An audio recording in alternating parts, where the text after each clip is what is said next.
चाहे मर जाना, मगर इन 3 प्रकार की स्त्रियों से कभी भी विवाह मत करना।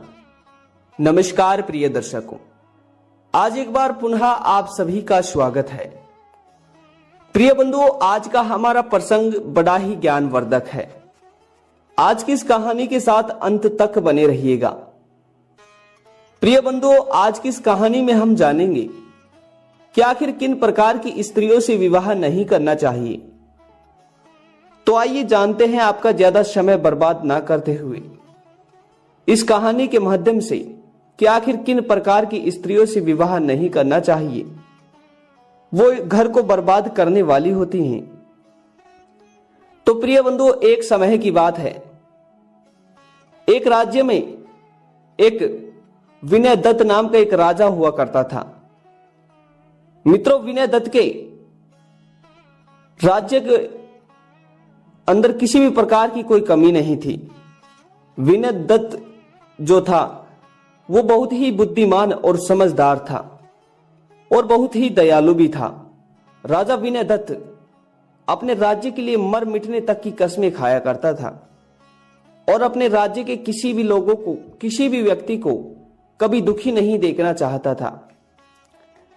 मित्रों, एक दिन की बात है जब विनय दत्त के एक पुत्री की प्राप्ति होती है और जब राजा विनय दत्त अपनी पुत्री के नामकरण के लिए कई सारे बुद्धिमान पंडितों को और शास्त्र पंडित विद्वानों को बुलाता है और उनसे अपनी बेटी के नामकरण के बारे में पूछता है और अपने बेटी के आने वाले भविष्य के बारे में पूछता है, तो मित्रों, राजा विनय दत्त से वे सभी पंडित और आए हुए सभी बुद्धिमान और महापुरुष कहने लगते हैं कि हे राजन, आपकी जो पुत्री है ये एक विष कन्या है। आपकी पुत्री कोई साधारण पुत्री नहीं है और हां, आपकी पुत्री से जो भी पुरुष विवाह करेगा उसके ठीक 6 महीने बाद ही उसकी मृत्यु हो जाएगी और आपकी पुत्री जिस भी घर में जाएगी उस घर को आपकी पुत्री नरक के समान बना देगी। और हां, जिस घर में ये पुत्री जन्म लेती है उस घर को कंगाल बना लेती है। मित्रों, इस तरह उन पंडितों के मुख से ये बात सुनकर राजा विनय दत्त अपने होश हवास खो बैठता है और उसी समय वे सभी विद्वान पंडित राजा विनय दत्त से कहते हैं कि हे महाराज, ये विष कन्या, ये पुत्री आपके लिए भी घातक हो सकती है, इसलिए आप इस पुत्री को त्याग दीजिए।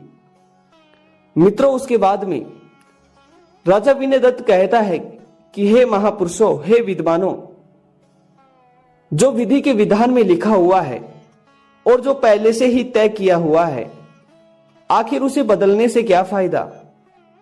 कहते हैं कि जो विधि के विधान में लिखा हुआ होता है वो आखिर में होकर ही रहता है।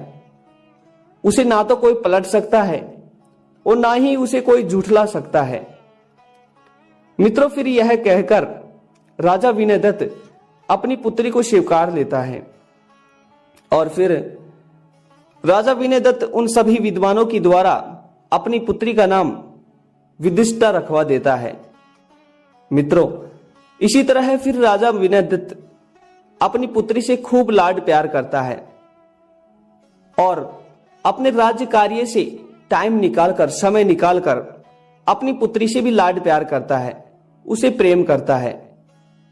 मित्रों, फिर एक दिन की बात है जब राजा विनय दत्त के राज्य पर दूसरे राज्य वालों के राजाओं ने आक्रमण कर दिया। तो उस समय राजा विनय दत्त भी युद्ध करने के लिए जब युद्ध स्थल पर गए तो वहां पर काफी घंटों तक युद्ध हुआ और उसके बाद में राजा विनय दत्त को दुश्मनी राज्य के लोगों ने घेर लिया और घेर कर राजा विनय दत्त को वहीं मार दिया। मित्रों, फिर इसी तरह उस राज्य के सभी लोग उस राजा की मृत्यु का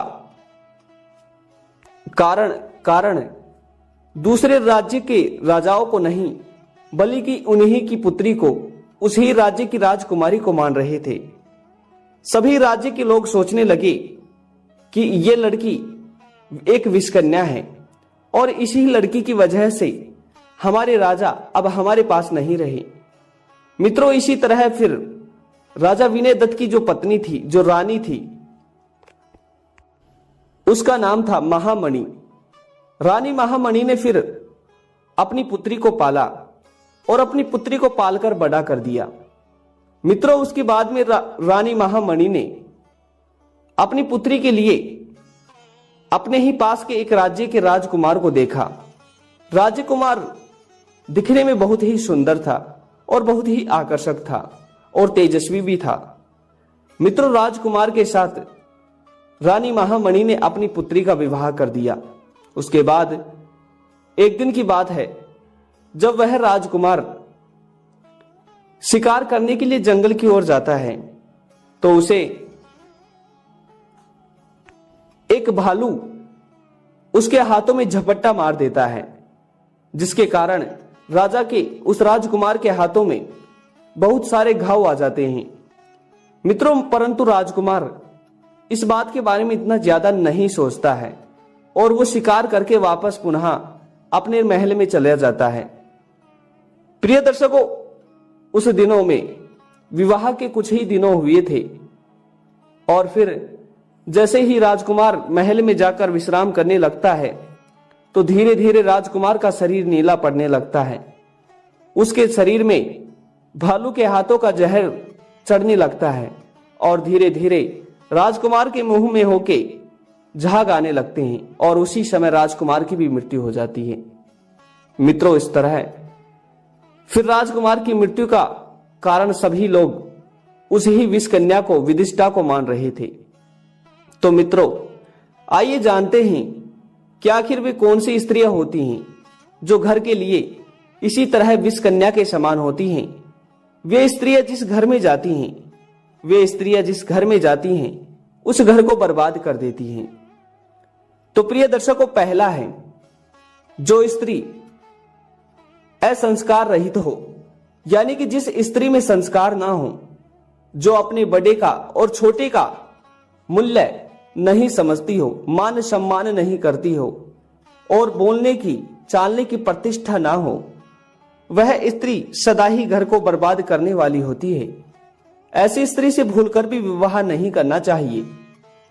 मित्रों, दूसरा है, जो स्त्री धन का लोभ करती हो, धन का लालच करती हो, हर समय केवल धन को ही पाने की चाह रखती हो, धन की ही लालसा रखती हो, उस स्त्री से कभी भी विवाह नहीं करना चाहिए, क्योंकि वह स्त्री कभी भी धन के लोभ में अपने ही पति को भी मरवा सकती है, अपने ही लोगों के लिए एक मृत्यु का कारण बन सकती है। प्रिय दर्शकों, तीसरा है, जो स्त्री हर समय अपने पति से रिश्ते को तोड़ने के बारे में बातें करती हो या फिर अपने घर वालों से झगड़ती रहती हो, ऐसी स्त्री से कदापि विवाह नहीं करना चाहिए, क्योंकि वे कभी भी अपने लोगों को नहीं चाहती है, कभी भी वो अपने कुटुंब और अपने परिवार को नहीं चाहती है। तो मित्रों, इस तरह इन प्रकार की स्त्रियों से भूलकर भी विवाह नहीं करना चाहिए।